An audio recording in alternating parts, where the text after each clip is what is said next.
Hello and welcome to Virtual Investor Conferences. My name is Bob Power, and on behalf of OTC Markets, as well as our co-host, Skyline Corporate Communications Group, we're very pleased you've joined us for our next live presentation from Givex Corporation, a cloud-based customer engagement and business insights platform.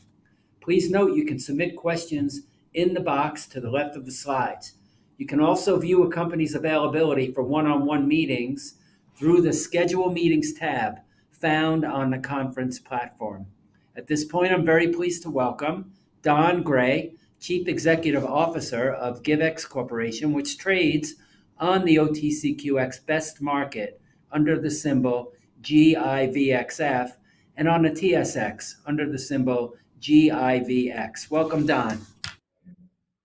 Thank you, Bob, and good afternoon to everybody. Thank you all for taking the time today to listen to our story. I will just go through this tab here to do the necessary disclaimer.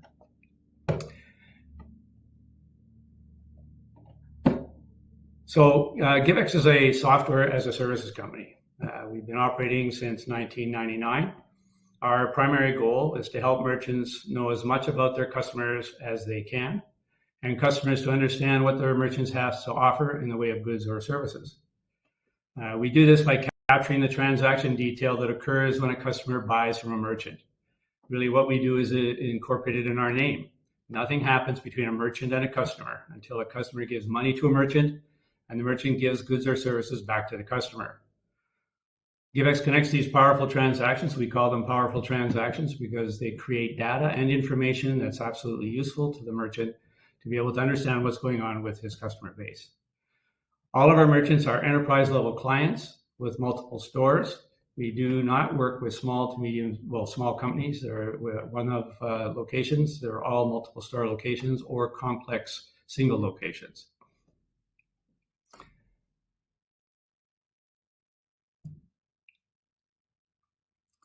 Now, how do we do this? We do this through our engagement services. We have 5 areas. We have our engagement services, such as gift and loyalty card programs. These are both physical and digital gift cards. This is how Givex started back in 1999 as a gift card processor and still accounts for most of our annual recurring revenue today. Almost 80% of it is still gift card and loyalty card processing. Clients pay us monthly service fees per month per location on long-term auto-renewing agreements. So we can lock in this cash flow on a regular basis, and that has proved to be very valuable to Givex over the years as we've been able to be profitable from virtually the day we started in business. In about 2013, we built our own integrated point of sale system using a custom designed tablet that we have built for us to our specification. We did this because we found that there was many legacy point of sale systems that Givex has integrated to over the years. We're falling short of being able to provide the client with the data and the information that they needed, particularly when it came to more robust information. So we built our own POS system to work on the same platform as our gift and loyalty card programs, and runs on the same portal so that the clients can not only manage their gift and loyalty card programs, they can also manage everything that has to do with their point of sale system. And we include this tablet, which is unique to us. We include the tablet in our monthly fees, which is unique to Givex. So our clients do not have to buy an expensive iPad, or they don't have to buy a Windows-based tablet, although they can, and we do run on those devices if it's necessary and if the clients want us to do it. And if, for example, we wanted to take over an existing program that runs on an iPad, we can do that. But we really encourage our clients to use our tablet because it is built into the price, and we look after it. If it breaks, it's serviced by us, and we replace it under a long-term warranty. Over the years, Givex expanded our POS offering in many different ways. We now have our own kitchen display system, although we can integrate into any other third-party kitchen display system. We have integrated payments with a wide variety of processors in all the markets that we operate in Europe, Australia, Asia, where we have different operations. We have integrated into payment processors in these different marketplaces. And we've had to do that really because it's necessary for us to be able to obviously facilitate a credit card transaction at the POS. We have also built our own online ordering program, and we've integrated with almost all the major third-party platforms such as Uber Eats, DoorDash, etc., and others in our other markets or foreign markets. And this has also allowed us to be able to provide our clients with good online ordering capability, not just ours, but they can also use third parties if they need it.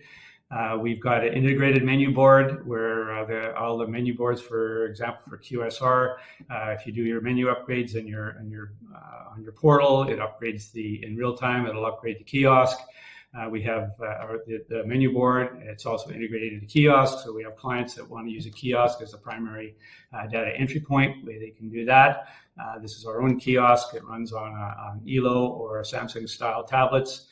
We have labor management programs that we designed and built that are built right into the system, so servers can log in and record their time, make sure that it all ties into the payroll processing. We have inventory control, obviously, to help be able to understand what's going on with product that we're being sold at the point of sale system or online. If something's out of stock, you want to be able to know it, and if you have to order stock, you need to know that too.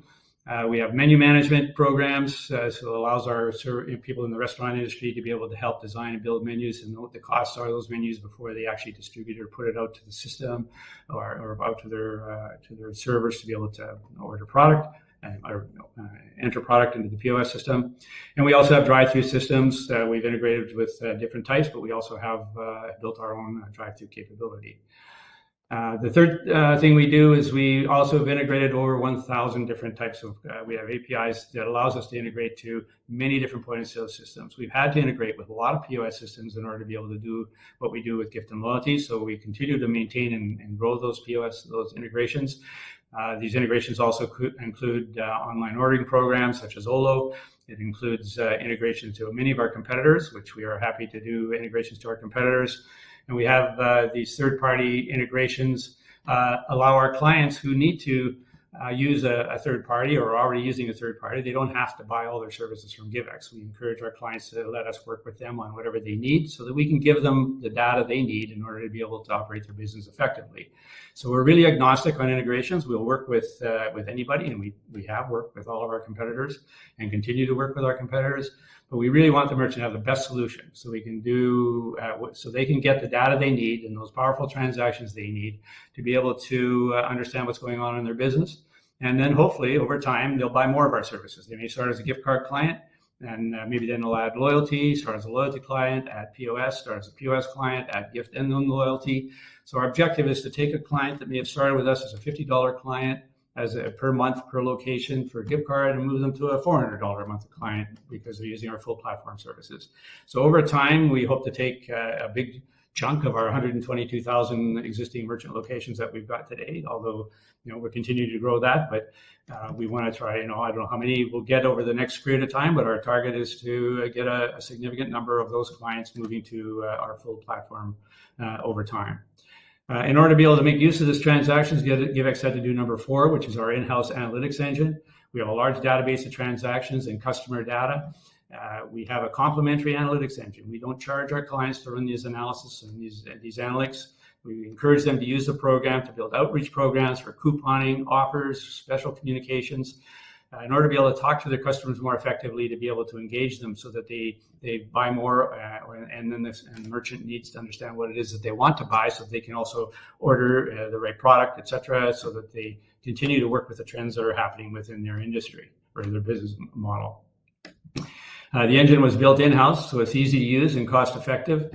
We can also send the same data to other third parties and third-party business models if merchants have those more robust engines of their own. We have some very large Fortune 500 clients that are customers of ours. They don't use our analytics engine. We send them the data, and they do their own analytics with their own engines. And then the last thing is payments, which we introduced about 3 years ago.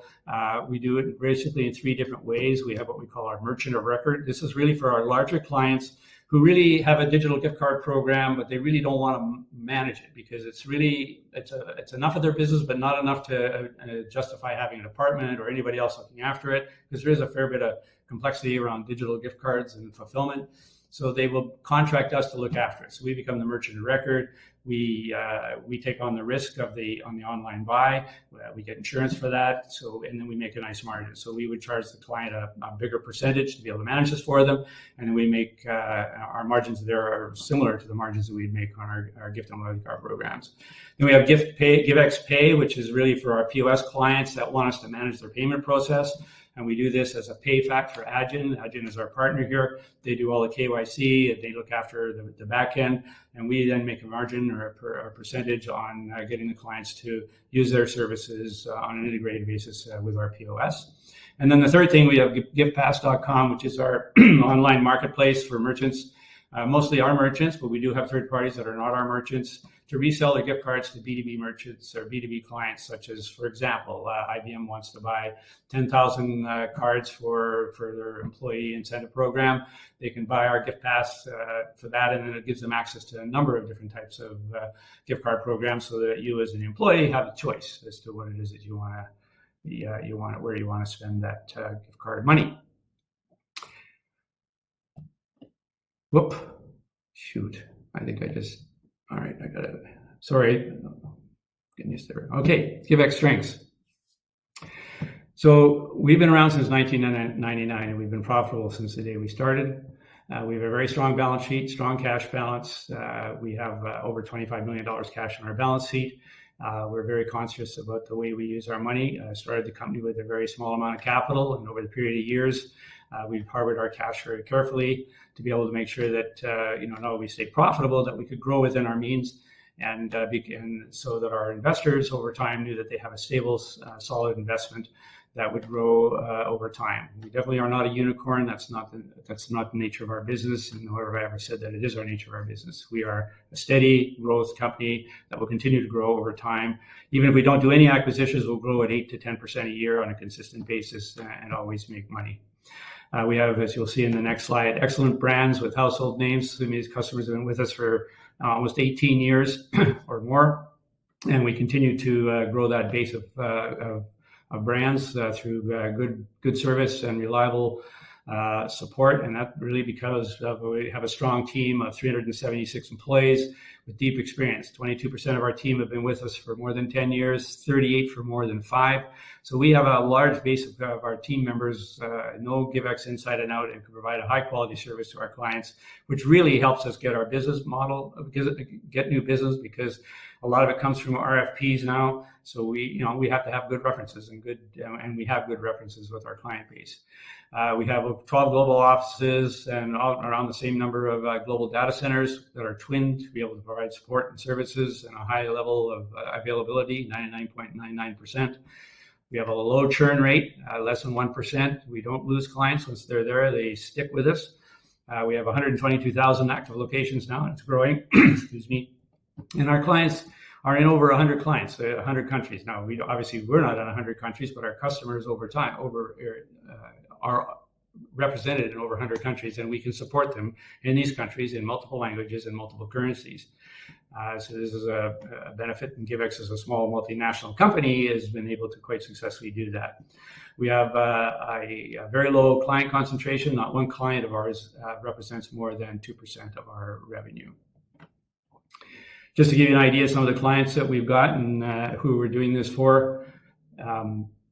Is that 13 minutes? Okay, I gotta make sure I understand. Okay, so we have clients such as Wendy's in the United States, McDonald's in Canada on the restaurant side. We work with Major League Baseball. We have a product called Upticks, which adds value to tickets so that you can, it works like a gift card, but you're at a stadium, you want to be able to add value to tickets. So somebody goes to the stadium and you want to buy a hot dog or whatever, and then they can use the ticket as the purchase method. We do that for MLE. We do it for Major League Baseball. We do it for basketball teams and some football teams. We have hotels, retail stores, and we are now getting more involved in grocery. We've signed up Tesco in the UK, Waitrose, Price Chopper in the US. So this is where we're actually providing couponing, coupon services, and or freestanding kiosks for ordering. So we have a wide variety of merchant types and a large base of merchant locations. So how do we make our money? We do it by selling our services on a monthly recurring service fee basis. So a client of ours will know how many transactions we expect them to do. And what we do is we work out a program, says, okay, it's going to cost you this much money per month per location. So as they grow, our revenue grows with them. They know it's going to cost them. It's fixed really out for them so that they know how much these programs cost them. So there's not hidden fees. We have regular reoccurring fees, such as what would happen if you buy gift card numbers in bulk, or you buy them over time, or buy them a gift card, say 50,000 cards or 100,000 cards at a time. This is not a reoccurring every quarter, but it definitely reoccur every year. So because they run out and they need to buy them again. We have card production revenue for those who want us to look after that for them. We have managed service fees, installation fees, support fees. We do payments, merchant of record, as I talked about before. And a small part of our business is hardware sales that are ancillary to our gift card programs, or our POS programs, pardon me. So that, it's a small part of our business, but there's margins to be made there. So that's, and then the development fees, of course, we also have one-time development fees because we will customize our programs for clients because it is customizable and it was built that way to do so. Some interesting value metrics for 12 months that you might find interesting. Enterprise value to EBITDA is 7.4. To revenue, it's 0.6. To average recurring revenue, it's 0.7 because our average recurring revenue is very similar to our actual revenue. And our revenue growth over the last 12 months has been close to 30%. I don't expect that to be the same for the following year as we go because that includes some acquisitions. And this year, I've been much more cautious on acquisitions and being a little more careful about what we're going to do there, keeping our powder dry, looking for good opportunities. During our last 5 years, to give you an idea, the company started off at about, in 2018, we were doing around 40 million in revenue. This is Canadian dollars, by the way, just so we're all clear on that. This year, with what we've seen so far quarterly, and if we annualize our quarterly revenue, we will definitely go over 80 million this year. That's just an estimate based on our focus, on our existing quarterly revenue, and we will start to see the EBITDA start to grow as a result. Let me do this. For me, the key performance metrics for the company that I really focus most on is this. This is our gross profit percentage and the percentage of employees compensation as a percentage of that gross profit. As you see, when we first back in 2018, that was a nice gap there, and so we're quite profitable. And then 2019, then we hit the pandemic, and lots of adjustments had to be made. We made some acquisitions, and with the understanding that there's going to be costs associated with doing those acquisitions, we started adding more lower profit or lower gross profit business in order to be able to grow the top line revenues and grow the number of merchant locations we've got so that we could start landing and expanding that merchant location so that they would be able to sell more services into that base.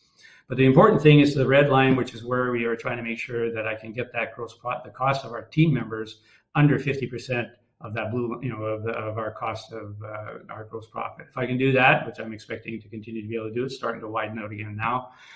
Over the next year, we should be able to see this number get closer to 70 and the cost of our people closer to 50 or under 50. And by doing that, we'll start seeing our margins, our EBITDA get closer to 15%, which is really what I'm after. It's still not as great as it was back in 2018, but that's because we have our model's a little different than it was back in those days. But over time, as we sell more clients and get more locations on, that gap should get better and better.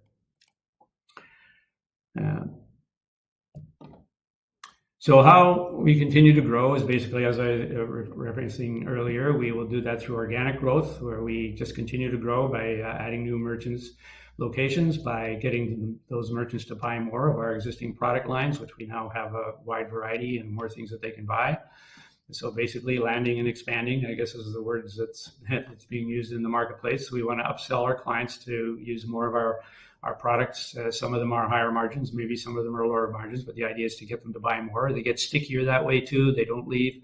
The more we can sell them, the less they're likely to move on to something else. And then we're going to continue to look at doing mergers and acquisitions.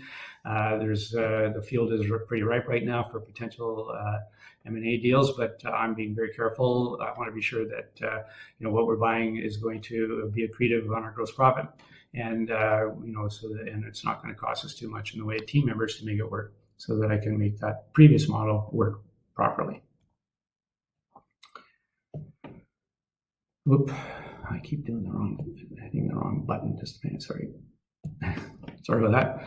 Board of directors, we have some great experience on our board. Myself, I've been at this for a fairly long time. Jim Woodside, our CFO, and our other board members, we have experience in governance and public markets. We have experience in personnel management, global business, working in different global markets. So the board is well balanced to be able to provide the guidance necessary for us to grow not only profitably but with the right governance in place.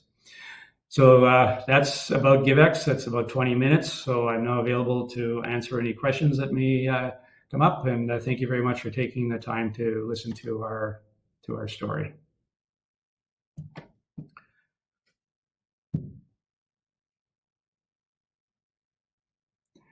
Okay, the first question is, what is our competitive environment for services and how does GIVX win? Well, our competitive environment is, first of all, the markets that we work in are very large. The POS market, the gift and loyalty card market, they're massive. There's not one company that has a dominant position in any of our primary markets. So GIVX really wins by providing great services and great support so that we get the references necessary to win our fair share of the business. So we compete with some of the biggest people in the business. Stored Value Systems is a large gift card company that's owned by FleetCor. We win against them on RFPs. We compete with Toast. We compete with Square, now whatever they're called now, and we compete with NCR, Micros. So we do compete with the largest companies, but we're also partnering with all these companies. So because for our gift and loyalty card programs are used by a lot of our competitive clients. How are you improving your profitability, and when do you expect to be profitable? Well, we are, from an EBITDA perspective, we are profitable. We make money on an adjusted EBITDA basis. Most of the write-offs we got are non-cash, so we're always cash positive. So last year, most of our profitability hit came from us writing off restricted share units that we had to do for our key team members that we made promises to, that when we went public, they would receive equity in the business. So this was, fulfilling a promise. So we had to take that out and do that through our income statement, not through the balance sheet. So that was one reason why we showed big losses for last year. This year, those RSUs are by the end of the year, the total will be probably closer to $3.5-4 million versus almost $12 million last year. So we expect to have earnings as a result of that as we continue to make that spread between our gross profit and our payroll continue to expand, and we're keeping a lid on our payroll costs as we grow our gross profit. So we should see, even with the write-offs we got, the RSUs, and all the costs associated with the acquisitions, where we have, depreciation and accumulated amortization that we have to write off every month. It's almost $2.5 million a month there. We will still show earnings. So we expect that to happen by the end of this year, I'm hoping.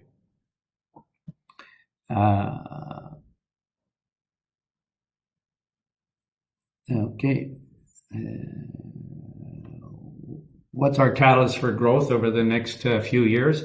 Well, we will continue to do what we do. Our catalyst has been that we have a huge base of clients already that we can sell into. So with 122,000 merchant locations that are some very big, large clients of ours, that we can sell them additional services. So that part of our catalyst will be continue to work with those clients to sell them more of our services. So we can move them from maybe a smaller dollar value per month client to a higher dollar value per month client. At the same time, finding some strategic acquisitions that allow me to increase the number of locations that we've got, and continuing to do some M&A that will help us continue to grow. My objective, of course, is to make good acquisitions, so that if the next acquisitions we do may add another 10 or 15% in top line growth, but they also have to be able to generate the gross profit and the payroll margins that I need in order to be able to be satisfied that it's doing what we want it to do.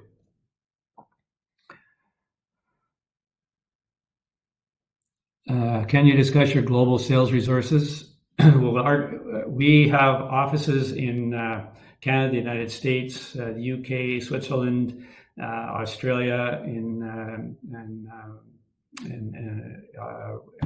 Hong Kong, Singapore, and Brazil, and the US and Canada, of course. And so we do our own outreach with our own teams primarily. So we find that it's easier and better for us, and also cheaper in the long run, for us to actually sell direct than actually to use dealers. Although we have dealers, for example, in Malaysia, we're working with a dealer there. We're working with dealers in some of the areas that we have no intention of actually going to have our own offices.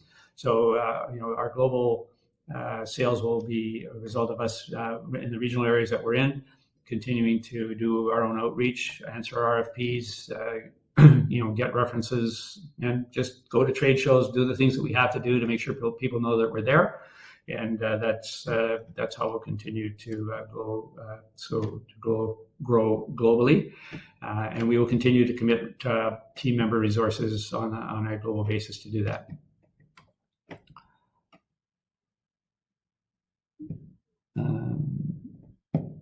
I think that was it. I don't think there's any other questions at this time. So if there's no other questions, I really would like to thank everybody for taking the time to listen to our story. And I think if you can contact us through ir.givex.com and arrange a one-on-one session if you want to talk to me and ask any more specific questions than what we're able to cover here in 20 minutes or 25 minutes.